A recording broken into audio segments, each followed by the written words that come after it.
Hello again, and welcome back to your library summer reading program, Science and Imagination. I want to take a few minutes to talk to you about motors or engines. We kind of use the words interchangeably. And you can see right here, we have something doing exactly what we want a motor to do. This is a device called a Stirling engine. And you can see the wheel turning. You can see I have it here sitting on my coffee cup because the liquid in here is warm, and that is warming up the bottom plate there. And as it does that, it warms the air inside this chamber, and as the air gets warmer, it gets lighter and wants to move upwards, and that pushes that little plunger, which causes the wheel to turn. So what we're doing here is we're converting some energy, the energy that's in that hot liquid, into motion and giving us a little bit of movement there. So that's what we're looking for. And you can see this if you maybe have a remote controlled car or something like that, then you have something like this inside of it. And so here we have a 9-volt battery, and you can see what happens, or probably hear it better than see it, as I touch the battery to these little electrodes right here. You can hear that motor start to spin really, really fast. So that is an electric motor. And it's really interesting how these work. And they work using one of my favorite things to play around with. They work using magnets. And these are neodymium magnets. So neodymium is a rare earth metal, and these magnets are very, very, very strong. You need to be careful with them.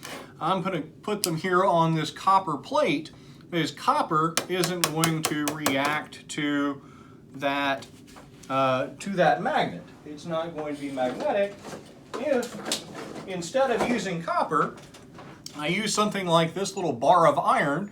This is a railroad spike. You can see how quickly those magnets are going to stick to that. I'm going to keep that big magnet away from this for safety. But if you have some of these magnets sitting around, or if you can get them, and you have a battery, you can make an electric motor like this one. So we're going to stick those magnets right there, and we're going to stick our battery right to the end of the magnets. The other thing you're going to need is a piece of copper wire. Ideally, you want some thin copper wire like this. You can get it in spools, just like that. Really nice thin copper wire. We want to bend that so we have a little point right here, and then you have these two arms that are going to fit down on either side of those magnets. And when we do that, and we get in contact with that battery,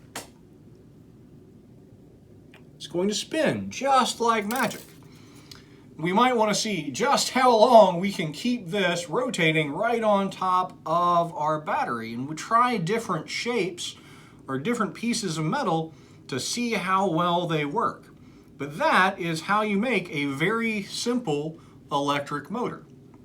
We can do all sorts of things and show how we can use energy to move things. So right here we have a glass circle or glass sphere.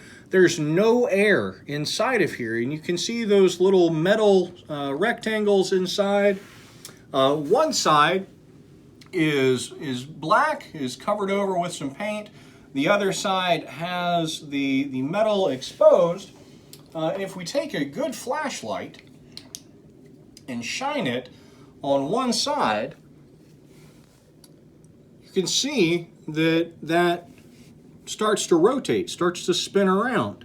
Now it's using energy from the light in order to start spinning.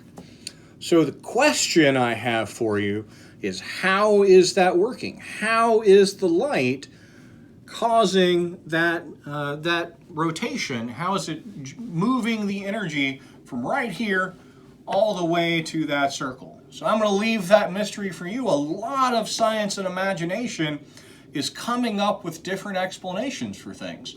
So be a really good thing for you to investigate, use your imagination, and come up with the answer for how we're getting this to spin.